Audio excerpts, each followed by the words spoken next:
Hi guys, I just wanted to jump on real quick, get our notes finished that we did not get through in class. So you've got all the information, plus it'll be a chance to kind of review and hit on some points. So we were finished talking about the 5 different powers that Congress has, like the categorization of the 5 powers. Now I want to talk about the relationship between Congress and the president. And then a couple of in the bureaucracy, and then we'll do judicial as well. So Congress and the president have a tense relationship between the two. And there's a couple of reasons for that. It is by design.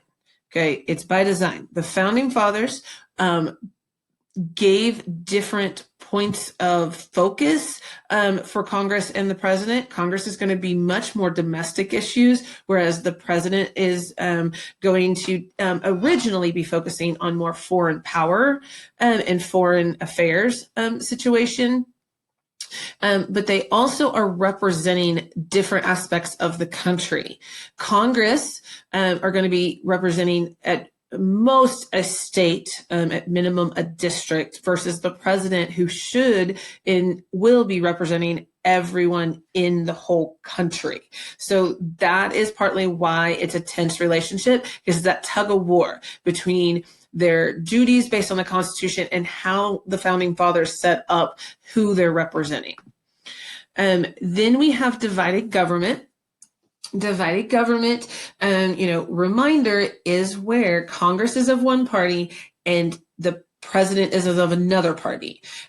We kind of sort of are there currently with our current administration, but not since 1968. That's the pattern we've been in.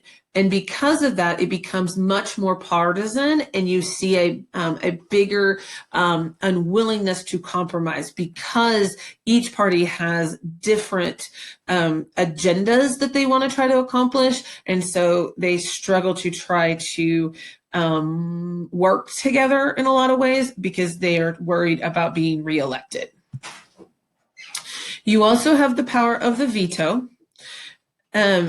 And that is a mighty, mighty thing. When we touched on it earlier when we discussed this in class, but reminder, the veto, if the president threatens a veto, then Congress has a couple of options. They can try to just, go against the president and see if they, if they think they can get the 2/3 vote override. Or they can go, okay, the president doesn't like this bill, so let's figure out how to get him on board with our bill. And then they have different roles when it comes to foreign policy and military policy. They are both involved.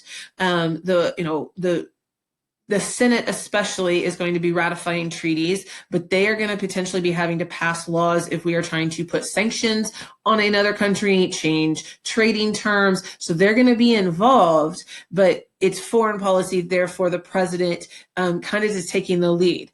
And then you've got military policy. The founding fathers were very concerned with the president if he was solely in charge of the military, and he is because he's like commander in chief. They were worried that if they gave him all the military power, that they could lead to kind of a dictatorship and abuse of power type of situation. So they gave certain powers certain actions that deal with the military to Congress, such as declaring war, such as controlling their budget, nomination approvals, those sorts of things. So they have to work together in those two areas, even though sometimes they'll have different end goals or different ideas of how we should handle a problem. Next, we're going to talk about Congress and the bureaucracy. Your bureaucracy is all the government agencies.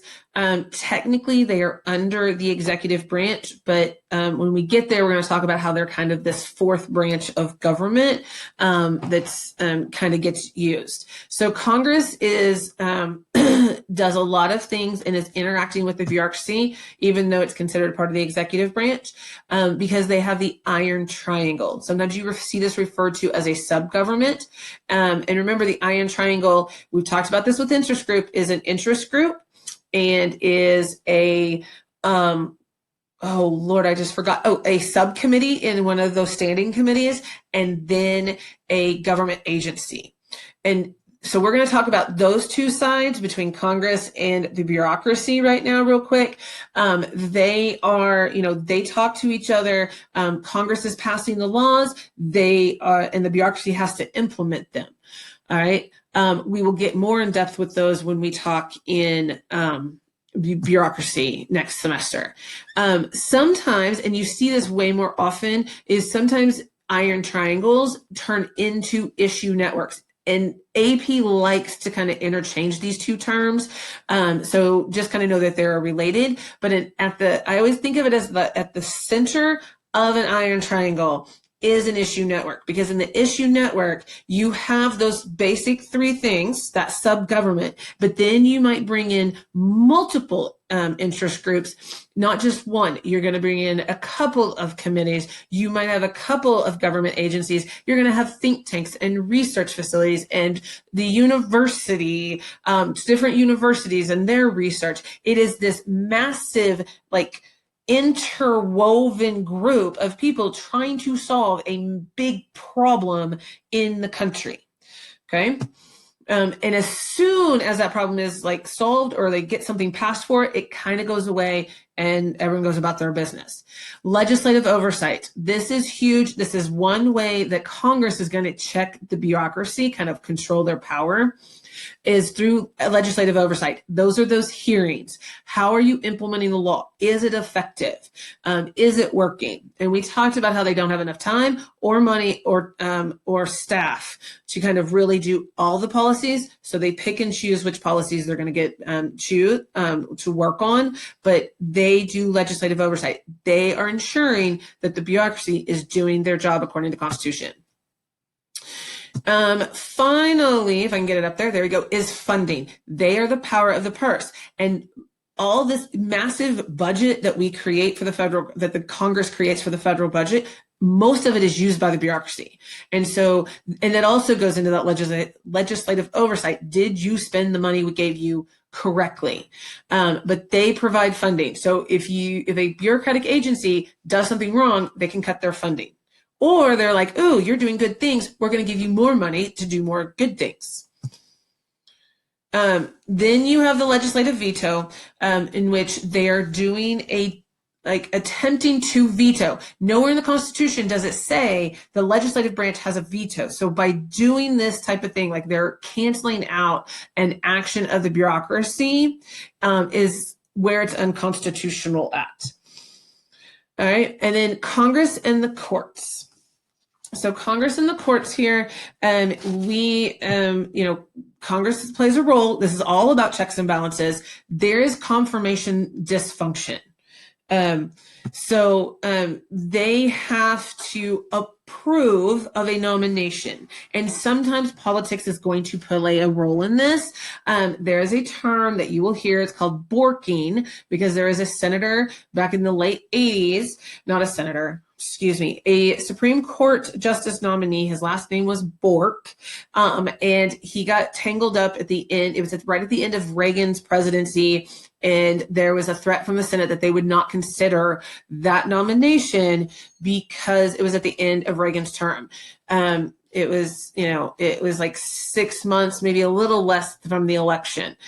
They did go ahead and confirm it, but there was a lot of politics in play. There were people who did not like him on the opposing party side. And so they kind of blocked his nomination process a little bit. And so now there's a new term on that, but there's confirmation dysfunction. It's not smooth. There's a lot of politics. You've got to, play kind of ball a little bit, and the president has to consider those things when he picks somebody for the judicial branch.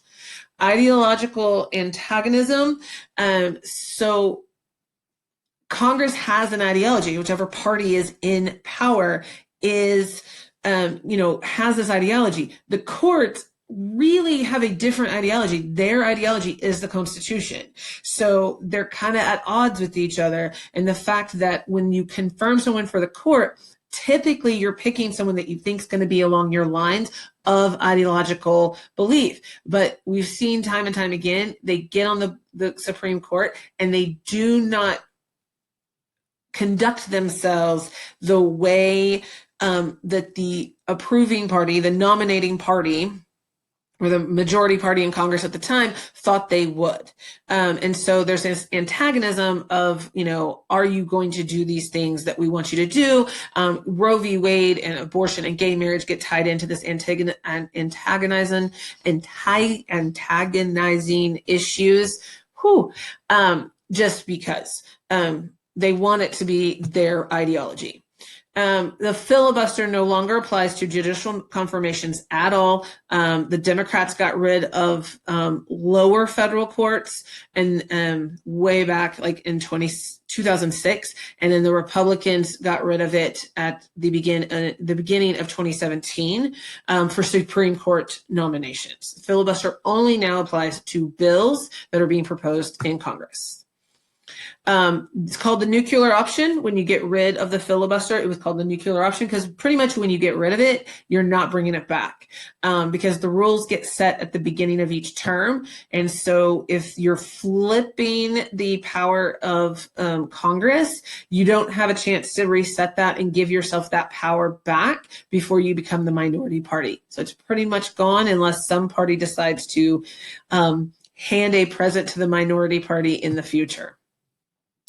Senatorial courtesy. This is where any nomination for a judge, typically just Supreme Court, but sometimes lower federal courts as well, the president and Congress will seek the approval of the senator from that justice's or potential justice's home state. Okay, so he or she can say, I do not approve of this. Of course, it only is going to be like really considered if the senator is in the majority party. If they're not in the majority party, then they may not really listen to them. But sometimes in the past they have. If the senator from the justice's home state, kind of did not approve of the nomination, they pulled the nomination and moved on. All right, now let's talk about members and their constituents. We talked about this a little bit when we did what does Congress do? There's a whole, quadrant in your graph there on constituent services. So you're going to do the casework or ombudsman. This is helping them cut the red tape. Grandma didn't get her Social Security check. Can the congressman's office or senator's office help me figure out what's happening so my grandma can get her check? Then let's see what the next one is. Pork and earmarks. So as a senator or a congressman, a representative, you want to pass policy that's going to benefit your district or at least your state. And you're going to do that through earmarks. Earmarks are just a special line in the bill that says, X type of thing is going to happen in, the state of Oklahoma. So we're going to build a new airplane for the military in the state of Oklahoma. Okay. That now means we got to fund it too. All right. That's an earmark. That is an earmark for the state of Oklahoma. A senator from Texas or Montana is going to look at that and go, that is pork. You have added things in to get something for your state to benefit your people, because that, Oklahoma building that new airplane for the military is not benefiting the lovely citizens in Montana very much. And so that's pork. So one person's earmark is another person's pork.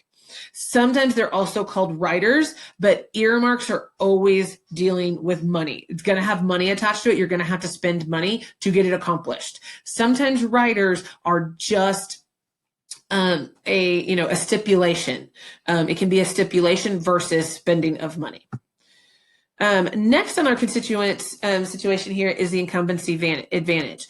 Okay, so incumbents are those that are currently holding the office and they run for re-election.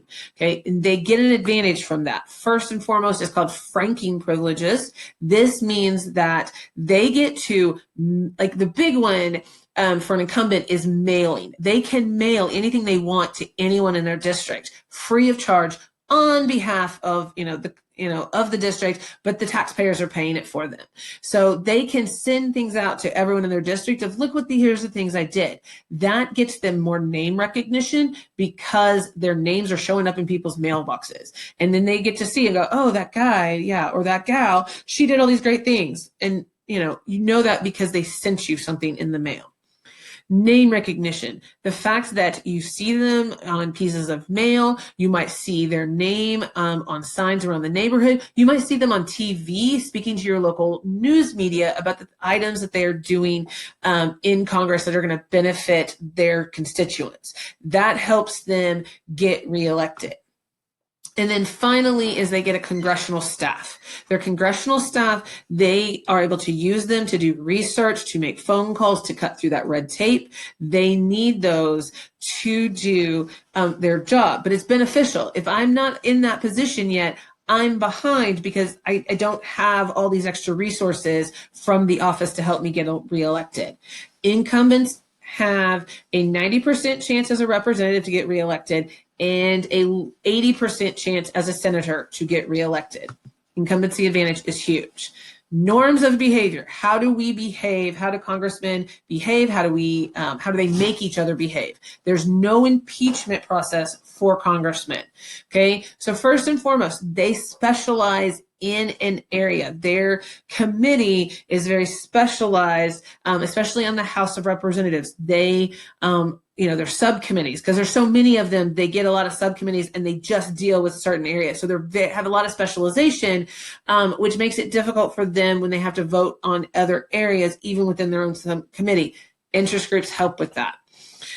Then you have those, do we want a workhorse or do we want a show horse? A workhorse is going to get the job done, go pass a law, get the research done, and they're not there to brag about what they're doing. They're just getting it done versus show horse, which is let me be in front of the media and all the cameras and get my name in the newspaper and into social media and everyone's going to know my name. That can help with the incumbency situation, but you're not getting a lot for your district a lot of times or your state a lot of times because you're not putting in the work and trying to get things that benefit your area.